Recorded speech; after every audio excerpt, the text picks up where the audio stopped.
BNP বড় দল, তারা যদি আবার যদি আওয়ামী লীগ ফিরে আসে, সবচাইতে বেশি ক্ষতির সম্মুখীন হবে বিএনপি। আমাদের সবচাইতে বড় অজ্ঞতা, আমরা ইতিহাস থেকে শিক্ষা নিই না। যে এই মুহূর্তে আমাদের রাজনৈতিক দলগুলোর মধ্যে যে দলাদলি, যে রেসারেসি, যে ডিস্টেন্স, এক দল আরেক দলকে রাজাকার, আরেক দলকে ভণ্ডপীর, হ্যাঁ, আরেক দলকে চাঁদাবাজ, এইরকম যে নানামুখী যে আমাদের একটা ভয়ঙ্কর রেসারেসি শুরু হয়েছে, এটা আমি মনে করি বাংলাদেশের রাজনৈতিক অঙ্গনে একটা বড় ধরনের বিপর্যয় ডেকে আনবে। এবং এটা একটা অশনি সংকেত যে আজকে গণঅভ্যুত্থানের পক্ষের যে শক্তিগুলো, যে রাজনৈতিক দলগুলো, যাদের মধ্যে একটা সুদৃঢ় ঐক্য থাকা দরকার ছিল, বন্ডিং থাকা দরকার ছিল, একটা ঐক্যবদ্ধ শক্তি হিসাবে নতুন বাংলাদেশ বিনির্মাণে যাদের মনোনিবেশ করার কথা, আজকে তারা দেখছি ঠেলাঠেলি গুতাগুতিতে ব্যস্ত। একদল আরেক দলকে সহ্যই করতে পারে না। কে কাকে কতটা নিকৃষ্টভাবে, জঘন্যভাবে ঘায়েল করতে পারে, তাতে সবাই আজকে নিমজ্জিত, মগ্ন। একজন আরেকজনকে রাজাকার, ৭১-এর মানবতা বিরোধী, এটা সেটা আলবদর, আবার আরেক দলকে মানে এই চাঁদাবাজ, খুনি,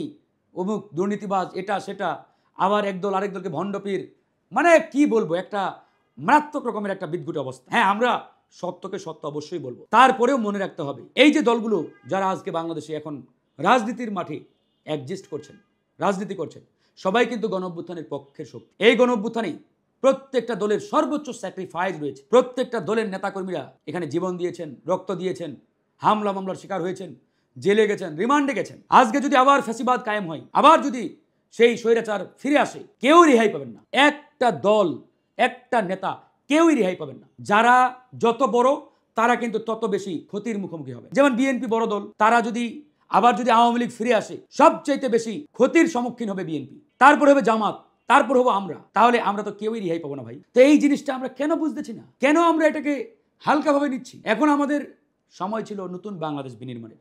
আমরা নতুন বাংলাদেশ বিনির্মাণ করবো মিলেমিশে। পুরনো যে রাজনৈতিক কালচার, যে সংস্কৃতি, যেগুলো মানুষ বিগত সময়ে থুতু বেড়েছে, পছন্দ করে নাই, বিধায় আওয়ামী লীগকে উৎখাত করেছে, সেই একই সংস্কৃতি, একই কালচার যদি আমরা চর্চা করি, লালন করি, তাহলে তো আওয়ামী লীগের মতো পরিণতি আমাদেরও হবে।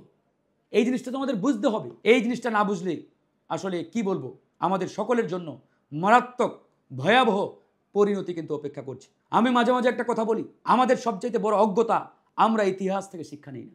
আর যে ইতিহাস থেকে শিক্ষা নেই না, তার চাইতে মূর্খ কেউ আছে বলে পৃথিবীতে আমার জানা নেই। কারণ ইতিহাস থেকে আপনাকে শিক্ষা নিতে হবে। আমাদের হিস্ট্রি কি বলে, ইতিহাস কি বলে, কয়েকদিন আগে কিন্তু আমাদের ইতিহাসের অন্যতম একটা উদাহরণ আমাদের সামনে তারা রেখে গেছেন, জ্বলছে জাজল্যমান। তো এটা দেখেও যদি আজকে আমরা আসলে নিজেদেরকে না শোধরাই, পরিবর্তনের জন্য নিজেদেরকে তৈরি না করি, তাহলে আগামীর প্রজন্ম আমাদেরকে ছেড়ে দিবে, এটা ভাববার কোনো কারণ নেই।